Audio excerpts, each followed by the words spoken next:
नमस्कार। आज हम एक बहुत पुराने और ज़रूरी सवाल पर बात कर रहे हैं, उत्तराखंड के बारे में। 24 साल हो गए राज्य बने और राजधानी का सवाल, वो है गैरसैंण। हमारे पास एक लेख है, गैरसैंण उत्तराखंड की राजधानी का अधूरा सपना। तो आज इसी के जरिए समझने की कोशिश करेंगे कि ये सपना क्यों अब तक पूरा नहीं हुआ। चलिए शुरू करते हैं। जी बिल्कुल।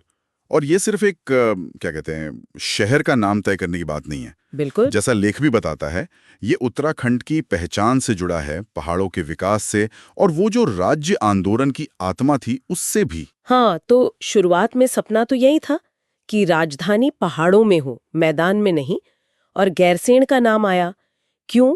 लेख कहता है एक तो वो भौगोलिक रूप से केंद्र हाँ, में है, बिल्कुल बीच में लेकिन पड़ता यूं है। है, और कुमाऊं गढ़वाल के बीच एक पुल जैसा सांस्कृतिक सेतु, और शायद सबसे अहम, वो आंदोलन की भावना से जुड़ा था। हाँ, वो आकांक्षा थी कि भाई सत्ता पहाड़ में बैठे, पहाड़ की सुने। ये बहुत बड़ी बात थी उस वक्त। लेकिन हुआ क्या, 24 साल बीत गए, सरकारें आईं गईं, स्थायी राजधानी वो तो देहरादून में ही है। हाँ, मैदान में, और यहीं पर मामला थोड़ा उलझ जाता है। लेख बताता है कि ऐसा नहीं कि पार्टियों ने वादे नहीं किए, खूब किए। हाँ, वादे तो हुए। हर चुनाव से पहले याद आ जाता है गैरसैंण। बिल्कुल। 2020 में तो ग्रीष्मकालीन राजधानी घोषित भी कर दिया, बड़ी खबर बनी थी। घोषित तो कर दिया, पर सवाल ये है कि क्या सिर्फ घोषणा काफी है? लेख भी यही पूछता है। क्या वहां वाकई कोई सचिवालय काम कर रहा है? क्या अधिकारी वहां जाकर बैठते हैं नियमित रूप से? नहीं, लगता तो नहीं। लेख तो यही इशारा कर रहा है कि जमीनी हकीकत कुछ और है। तो फिर सवाल उठता है, और एक गंभीर सवाल है, कि कहीं ये सिर्फ एक चुनावी लॉलीपॉप तो नहीं बन गया, जिसे बस इस्तेमाल किया जाता है, पर असल में कोई ठोस कदम उठाने की मंशा शायद है ही नहीं। लेकिन क्या लेख ये बताता है कि दिक्कतें क्या हैं? क्यों नहीं हो पाया? सिर्फ इच्छा शक्ति की कमी या कुछ और भी? देखिए, लेख सीधे सीधे बाधाओं की लिस्ट तो नहीं देता, पर जो लिखा है उससे यही अंदाजा लगता है कि राजनीतिक इच्छा शक्ति और एक साफ प्लान उसकी कमी रही है। बार बार घोषणाएं करना, पर फिर उसके लिए जो जरूरी इंफ्रास्ट्रक्चर चाहिए, जो व्यवस्था चाहिए, वो न बनाना, यही इशारा करता है। इसी माहौल में हाईकोर्ट की एक टिप्पणी का जिक्र है लेख में। हम्म। बड़ी दिलचस्प है। कोर्ट ने कहा सब तैयार है, बस अटैची लेके जाना है। हाँ, ये सुनने में तो बड़ा आसान लगता है, जैसे कि कोई मुश्किल काम है ही नहीं। हाँ, तो क्या मतलब है इसका? क्या वाकई इतना आसान है? शायद कोर्ट का इशारा था कि इसे असंभव मानकर टालना ठीक नहीं। लेकिन एक और बात है, कोर्ट ने ये कहा, पर कोई सीधा आदेश नहीं दिया, है ना? सुझाव जैसा था। हाँ, आदेश नहीं था। तो लेख इसी और इशारा करता है कि शायद ये मामला कार्यपालिका सरकार और विधानसभा के अधिकार क्षेत्र का है।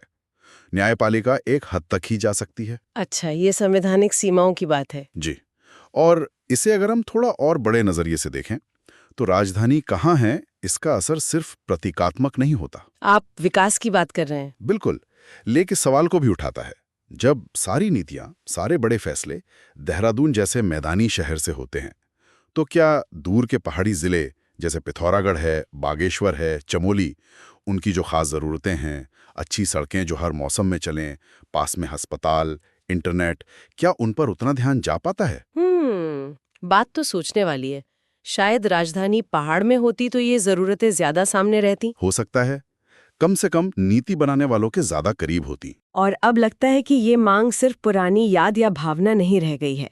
लेख कहता है कि अब ये संवैधानिक नैतिकता से जुड़ गई है, समानता के अधिकार से, कि भाई राज्य के हर हिस्से की सत्ता तक पहुंचो।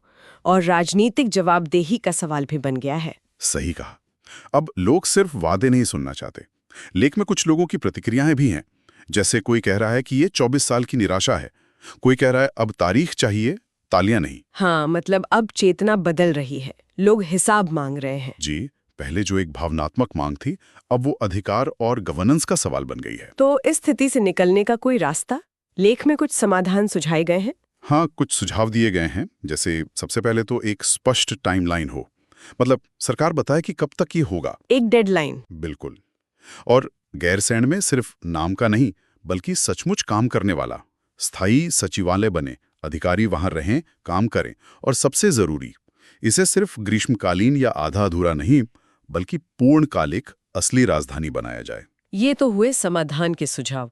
लेकिन अंत में लेख हमें किस विचार के साथ छोड़ता है? कोई फाइनल थॉट? हाँ, लेख का जो निष्कर्ष है वो काफ़ी गंभीर है और सोचने पर मजबूर करता है। वो कहते हैं कि अब दो ही रास्ते दिखते हैं, या तो राजधानी पहाड़ जाएगी, जैसा कि सपना था राज्य बनते समय, या फिर अगर ये टाल मटोल चलती रही तो धीरे धीरे लोगों का भरोसा टूटेगा, सत्ता से, पूरी व्यवस्था से। मतलब ये सिर्फ एक शहर की बात नहीं है। बिल्कुल नहीं। ये उत्तराखंड के भविष्य का सवाल है, वहां के शासन की विश्वसनीयता का सवाल है और जनता के विश्वास का सवाल है। एक ऐसा मुद्दा जिस पर वाकई गहराई से सोचने की जरूरत है।